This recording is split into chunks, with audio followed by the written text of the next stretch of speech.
Okay, so to continue on from where we had left off, we're talking about life in the 1920s.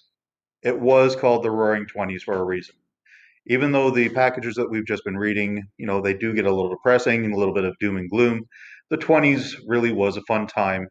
It was kind of like Canada hit the age of 20. What happens when you hit 20? You're an adult now, you're going out, you're having fun, you're going to have fun with your life, you're going to experiment, you're going to party. Canada and the rest of the world, after the war, led itself into one big party. So, and now the slides are not going to work for me. There we go. So during the 1920s, or during the war itself, actually, Canada hit an unprecedented boom in the amount of products that they were producing. People had jobs, people had security, people knew what they were going to be doing from a day to day life. The factories really started to boom. People started to work in the factories, left the farms, which were underproducing, and it really became a time of excess. People had money for the first time, didn't know what to do with it, so they started partying. The wartime boom meant that cities started to get bigger. People were leaving the farms, they were moving to cities like Toronto, Hamilton, Ottawa, Montreal, and those cities really started to get larger. When that happens, then people start to need to have a nightlife. They, they need to have that excess so that after hours, after they finish working, they have something to do. The farmers as well, they really picked up steam because there was, as we talked about with the trenches, there was this big empty field where farmers used to farm in Europe. There was no livestock going on there. There was no wheat being grown. There was no grapes being grown in France. So the Canadian farmers stepped up and they said, hey, we've got all this extra here. If we produce more, we can ship it over. We're going to make more money. So the farmers started picking up as well. Because of the fact that there was more need, they were able to charge a little bit more and they were able to get more money in their pocket. It was a great time overall for the majority of people. With this, also brought in new need for new product. Women were not just staying at home anymore. Women were going out and doing things. That meant that they needed new clothes. They needed to make themselves, and ladies, do not get offended, okay? They made themselves look pretty. They started wearing makeup. They started wearing fancier dresses. They started, smoking. They started drinking. Before that, this was not a normal thing for women to do. Um, and in addition, there was a bigger marketplace for the teenagers, for the young men who were coming back from the war. All of a sudden, all these factories had been built. What are we going to do with them? Well, we were using it to make rations. Now we can make chocolate bars. Well, hey, if this chocolate bar is selling, why don't we try this chocolate bar? And why don't we try this mixed in with that? Chocolate bars started becoming popular.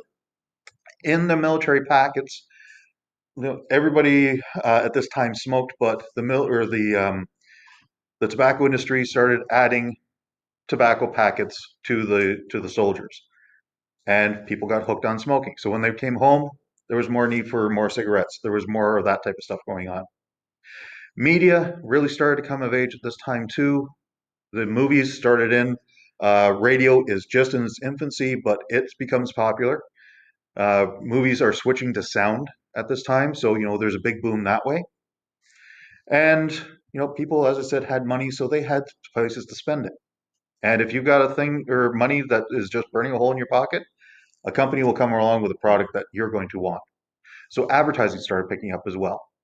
And they started advertising and saying to you, this is a product that you want, and if you don't have this, your life is ruined, or it's not going to be as fun. So people wanted the fun. People didn't want their life to be ruined. They started buying things more and more. 20s, as I said, was also a time when people really started to get into the whole liberation. So women who had been off, they had been working in the factories, they had gotten some independence, they were away from their husbands, their fathers, and their big brothers, and said, I like this. I want more of this. So women started becoming a little bit more liberated. Um, Men were coming back. There were boys when they went over. They come home and they're like, I have lived more of my life than I never thought possible. So, with all this whole idea of life is really uncertain, I'm going to party it up now. And so, the ideas of what was normal and what was moral started to change. New inventions also happened, and with these new inventions, some of the old establishment got pushed out of their comfort zone. But some of the new things, radio, this is before television really took off or was even really a thing. So radio is really taking off at this point in time. Movies, Al Jolson with The Jazz Singer, the first talkie movie. Fashion in the 1920s. If you take a look at some of the old pictures, you see the guys in these starch suits, the proper bowler hats. Now they've got these straw fedora things going on. The women are dressing a little bit more provocatively. They have a little bit more freedom that way. And yes, I picked that image of Al Jolson in The Jazz Singer for a specific reason. And that is because no matter how far we were coming along, there was still a lot of racism going on. Al Jolson, the most popular white performer of his day and age, was doing something called blackface. And I saw a lot of comments on the blackface issue with Trudeau, so I know that you're all aware of it. For those of you who aren't, it's when whites do cultural appropriation, pretending to be blacks, and in doing so, they really exaggerate their features. You can see Jolson here has the big white lips. That was kind of the signature of the day and age. There were a lot of black performers who actually put themselves in blackface in order to become popular with the masses as well. So let's move on. Changing attitudes in fashion. You can see here examples of 1900 to 1919 fashions. And then, very shortly afterwards, the women's idea of what was fashionable changed drastically. In the 1900s, women were still wearing corsets. Ladies, any idea what a corset is? I see a couple of nods. Yeah, Courtney. Cinches your waist to make it small. Smaller is better. And if you take a look, this lady right here has a very small waist. She is wearing a very stiff corset. What is it made out of? Any idea? Whalebone. Not very bendable. We're not talking those rubberized things like or Spanx or anything like that. We're talking bone. So when you're wearing something like this, you're cinched in for a while. Very uncomfortable, not very health conscious, but then the ladies, when they went into work in the factories, they weren't allowed to wear the corsets. They had to be able to breathe, they had to be able to move, and the fashions in the 1920s started to show that. They were wearing sleeveless shirts. Take a look at the first lady here. I mean, the sleeves all the way down right to the wrist. Same thing with big puffy sleeves over here. Ladies in the 1920s, sleeveless, very loose fitting garments. Hats went from these big monstrosities to tiny little things that just fit over. It was almost like a helmet. Wasn't just the women who were changing in their fashion sense. Men also were changing from the very stiff formal wear to wearing a little bit more looser fitting clothing, especially baggy pants. And again, that can be probably directly tied to the army life that they were having. Stars of the 20s. I mean, you had the classic America's sweetheart Mary Pickford, who was born in Canada. She's America's sweetheart, but she was born in Canada. Charlie Chaplin, the biggest comedic star of the day and age. I'm hoping with some of the presentations, some of you are going to be bringing in maybe a Chaplin clip if you're doing movies. That would be good. And Douglas Fairbanks. He was the He-Man of the day and age. Women swooned over him. They thought he was buff and muscular. He was all that. He was the king of the swashbucklers. Movies at this time, it was a lot of romance, a lot of action-driven type things because that's what people were used to. Oh, come on. Jazz. Music up until this point was the boring old stuff that you hear on the classical radio stations. Jazz was a brand new, fresh breath of air for everybody. Jazz was, free flowing. It was unpredictable. It was loud. It was, big band music going crazy, and it was popular with everybody. It was mostly African American music from Louisiana around that area, but it also started up the new jazz nightclubs. People wanted to hear it. Records were tough to find at this point in this day and age. Where'd you go to hear it? You went to a local club where they played jazz. It started off the nightlife.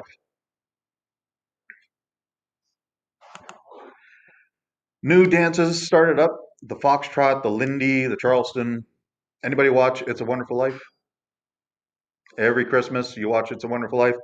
Okay, that scene where they're dancing in the where Mary and George first meet, and they're dancing in the over top of the pool.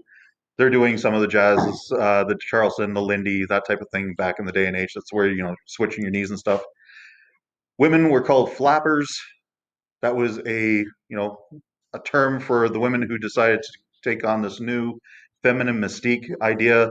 They were wearing very loose clothing. They were very loose in their morals. They were, as I said, sleeveless. They were wearing the fun stuff. They weren't being the proper women anymore. Let's see, what's it say here? Flappers wore beaded dresses to their knees, cut their hair short, smoked, drank, and danced in public. How scandalous. It was also the golden age of sports. A lot of sports are really happening at this time. There's a list here of a few things. Canada's Blue Nose, which is that ship on your dime. Take a look at the dime if anybody still uses actual money. That is the Blue Nose on the ship there, or the ship there. 1921. Growth of hockey. NHL was founded in 1917, towards the end of the war, so really the 20s is when it really got going. The Edmonton Grads dominated women's basketball. Yes, there was women's basketball back then. Represented Canada at 4 Olympics and won 27 consecutive games. Just some of the individuals from the 20s. So you got Percy Williams, an Olympian, won 2 gold medals in 1928. Babe Ruth, first person to hit 60 home runs. Heavyweight boxing champ Jack Johnson. And again, I'm hoping when the presentations come, some of you will get into a little bit more about some of these individuals. New leagues, you've got the NHL, which started November 1917. August 1920, the NFL started. Major League Baseball had been around for a couple of decades before that, but again, this is really the time when people had that extra income. They had a chance to go to the games. They had time to do it. They had just been through the war, and they said, I'm going to make time if they couldn't have the time. So they would, go out to the games, and it really led to a big boom in the whole culture of the day and age. Some more facts about the Olympics. This will be on the D2L, so you'll be able to take a look at those things in a little bit more detail.